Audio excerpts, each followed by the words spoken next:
السلام علیکم defence updates پہ جنوبی کوریا کی سیریل پروڈیوس KF-21 کی باقاعدہ رول آؤٹ کیے جانے کی خبر پر بات کریں گے۔ ترکیہ کی یورو فائٹر ٹائفون سے متعلق پہلی فارمل ڈیل، چین کی لوٹنگ منیشن سے متعلق اپڈیٹ، سویڈن سمیت دیگر اہم بین الاقوامی دفاعی خبریں بھی اس ویڈیو میں شامل ہوں گی۔ So let's start.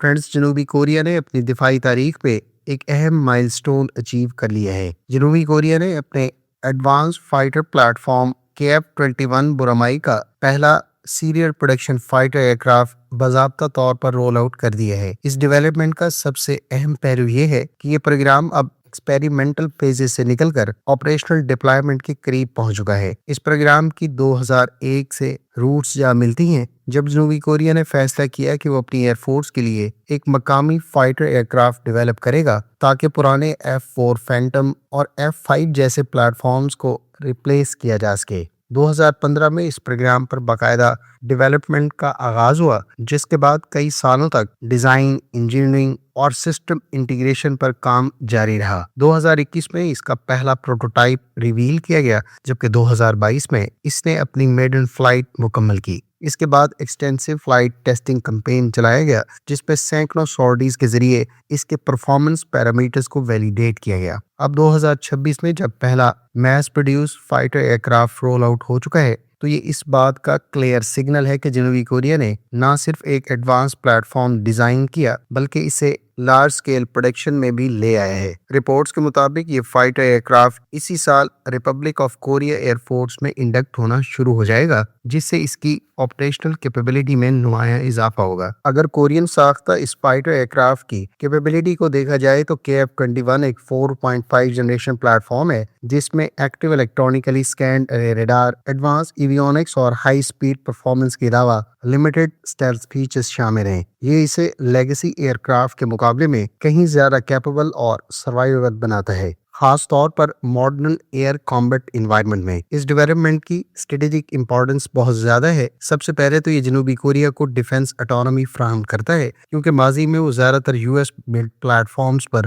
ڈیپینڈ کرتا رہا ہے۔ اب وہ اپنے فائٹر ایئرکرافٹ کو خود ڈیولپ، اپ گریڈ اور مینٹین کر سکتا ہے، جو لانگ ٹرم میں کاسٹ ایفیشنسی اور آپریشنل فلیکسیبلٹی دونوں فراہم کرے گا۔ دوسری بڑی بات ریجنل بیلنس آف پاور سے متعلق ہے۔ ایشیا پیسیفک ریجن میں پہلے ہی چین، جاپان اور دیگر ممالک اپنی ایئر پاور کو ایگریسولی ماڈرنائز کر رہے ہیں۔ ایسے میں KF-21 جنوبی کوریا کے لیے ایک کریڈیبل ڈیٹرنس کریٹ کرتا ہے اور اسے ایئر سپیریورٹی مینٹین کرنے میں مدد دیتا ہے۔ تیسرا اہم پہلو گلوبل ڈیفنس مارکیٹ ہے۔ KF-21 کو ایک cost effective yet advance fighter aircraft کے طور پر پوزیشن کیا جا رہا ہے، جو ان ممالک کے لیے ایک اسٹرانگ آپشن بن سکتا ہے جو مہنگے 5th جنریشن جیٹس افورڈ نہیں کر سکتے۔ اس طرح جنوبی کوریا نہ صرف اپنی ڈیفنس کیپیبلٹی بڑھا رہا ہے، بلکہ ڈیفنس ایکسپورٹس کے ذریعے اکنامک گینز بھی حاصل کرنے کی پوزیشن میں آ رہا ہے۔ اگر مجموعی طور پر دیکھا جائے تو KF-21 کا یہ رول آؤٹ صرف ایک ٹیکنیکل اچیومنٹ نہیں، بلکہ ایک اسٹریٹجک شفٹ ہے، اور یہ اس بات کا اعلان ہے کہ جنوبی کوریا اب صرف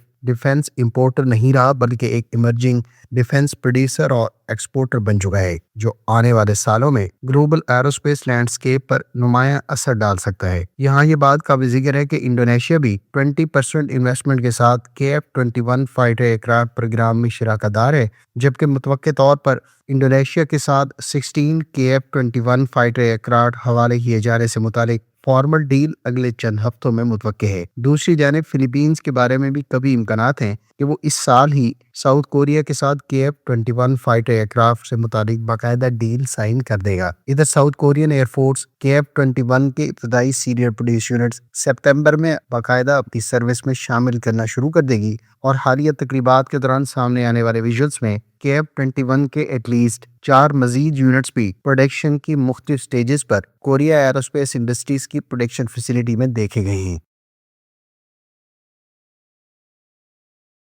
friends, European company GKN aerospace نے سویڈش کمپنی صاحب کے تیار کردہ گریپن C اور D طیاروں کے لیے اپ گریڈڈ انجن پرووائڈ کر دیا ہے۔ یہ ابتدائی ڈلیوری دراصل RM-12 انجن کے لیٹسٹ ورژن کی ہے، جس کو RM-12EP یعنی انہینس پرفارمنس انجن کہا جا رہا ہے۔ یہ انجن دراصل GE ایروسپیس کے F404 انجن پر مبنی ہے اور یہ اوریجنل RM-12 کا اپ گریڈڈ ورژن ہے۔ اس سے پہلے C اور D ورژن میں بیس RM-21 انجن کا استعمال کیا جاتا رہا ہے۔ تاہم لیٹسٹ انجن کے بارے میں اطلاعات ہیں کہ یہ ٹربائن ہارڈ ویئر کے علاوہ دیگر حوالوں سے ماڈرنائز کیا گیا ہے، جس میں انجن کنٹرول سافٹ ویئر قابل ذکر ہے۔ یہ انجن گزشتہ کے بیس ورژن سے سگنیفیکنٹلی امپروو ویریئنٹ ہے اور یہ اس فائٹر ایئر کرافٹ کو پہلے سے زیادہ تھرسٹ جنریٹ کرنے کے علاوہ زیادہ دیر تک مشن پرفارم کرنے کے ساتھ ساتھ اس کی اوور آل ایفیشنسی کو بہتر بنائے گا۔ واضح رہے کہ گریپن کا E اور F ویریئنٹ پہلے ہی ایڈوانسڈ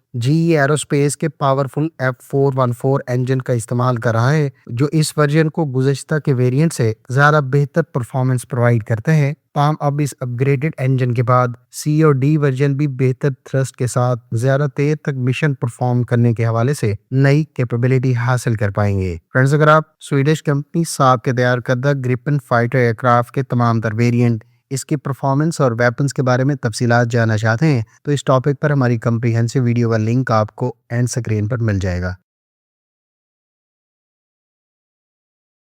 ترکیہ نے برطانیہ کے ساتھ یورو فائٹر ٹائفون پروگرام کے تحت ایک اہم معاہدے پر باقاعدہ دستخط کر دیے ہیں۔ یہ معاہدہ ترکیہ کے یورو فائٹر ٹائفون فلیٹ کے لیے لانگ ٹرم ٹیکنیکل اور لاجسٹیکل سپورٹ فراہم کرے گا، جس سے ایئر کرافٹ کی اپ گریڈز اور مینٹیننس کے ساتھ ساتھ آپریشنل ریڈینس مسلسل برقرار رہے گی اور کسی بھی آپریشنل گیپ کا خطرہ کم ہو جائے گا۔ اس معاہدے سے دونوں ممالک کے درمیان دفاعی تعلقات مضبوط ہوں گے اور ایڈوانسڈ ایئر کامبیٹ ٹیکنالوجیز میں کوآپریشن کو فروغ ملے گا۔ ٹائفون پروگرام کے تحت ترکیہ کے ایئر کرافٹ کو جدید ٹیکنالوجیز اور سسٹم اپ گریڈز تک رسائی حاصل رہے گی، جس سے نیٹو اور الائیڈ آپریشنز میں انٹر آپریبلٹی بہتر ہوگی۔ خیال رہے کہ ترکیہ نے اب سے کچھ عرصہ پہلے ہی برطانیہ سے ٹوٹل 40 یورو فائٹر ٹائفون حاصل کرنے سے متعلق فارمل کانٹریکٹ سائن کیا تھا، جس کے تحت برطانیہ کی جانب سے 20 یورو فائٹر ٹائفون ٹرانچ 4 اسٹینڈرڈ کے پرووائڈ کیے جائیں گے، جبکہ 20 مزید بالترتیب 10-10 کے نمبرز میں قطر اور عمان سے حاصل کیے جائیں گے۔ متوقع طور پر قطر اور عمان کی جانب سے اس سال ہی یورو فائٹر ٹائفون ترکیہ کو پرووائڈ کیے جا سکتے ہیں، جبکہ برطانیہ کی جانب سے جدید 20 یورو فائٹر ٹائفون مرحلہ وار اگلے چند سالوں میں ڈلیور ہوں گے۔ برطانیہ کی جانب سے اس سے پہلے ہی ترکیہ کے لیے یورو فائٹر ٹائفون کے ساتھ ترک ساختہ ویپنز کی انٹیگریشن کا عندیہ دیا جا چکا ہے۔ چین کی فوج یعنی پیپلز لبریشن آرمی نے پہلی مرتبہ اپنا جدید Atlas drone swarm combat system public کے لیے پیش کیا ہے۔ اس نظام کی سب سے بڑی خصوصیت یہ ہے کہ یہ ایک سنگل سوارم کنٹرول وہیکل سے تقریباً 100 ڈرون کو ایک ساتھ کنٹرول کر سکتا ہے اور یہ ڈرونز ہوا میں کوآرڈینیٹڈ فارمیشنز میں حرکت کر سکتے ہیں۔ یہ کیپیبلٹی PLA کو بڑے پیمانے پر اور سنکرونائز ڈرون اٹیکس کرنے کی صلاحیت پرووائڈ کرتی ہے، جبکہ یہ ڈرونز نہ صرف الگ الگ بلکہ پیچیدہ فارمیشنز میں بھی کام کر سکتے ہیں۔ اس سے دشمن پر کنسنٹریٹڈ اور انپریڈکٹیبل اٹیکس ممکن ہو جاتے ہیں اور کنونشنل فورسز کے مقابلے میں یہ متعلقہ فوج کو اوفینسو اور ڈیفینسو کیپیبلٹی انہینس کرنے میں مدد دیتے ہیں۔ ایٹلس سسٹمز کے ذریعے چین کی فوج کی بیٹل فیلڈ ڈسٹریبیوٹڈ لیتھلٹی حاصل کرنے میں مدد ملی ہے، یعنی کم ہیومن انٹرونشن کے ساتھ زیادہ ٹارگیٹس کو ایک ساتھ انگیج کیا جا سکتا ہے۔ یہ سسٹم خاص طور پر anti access area denial strategies کے لیے خطرناک ہے،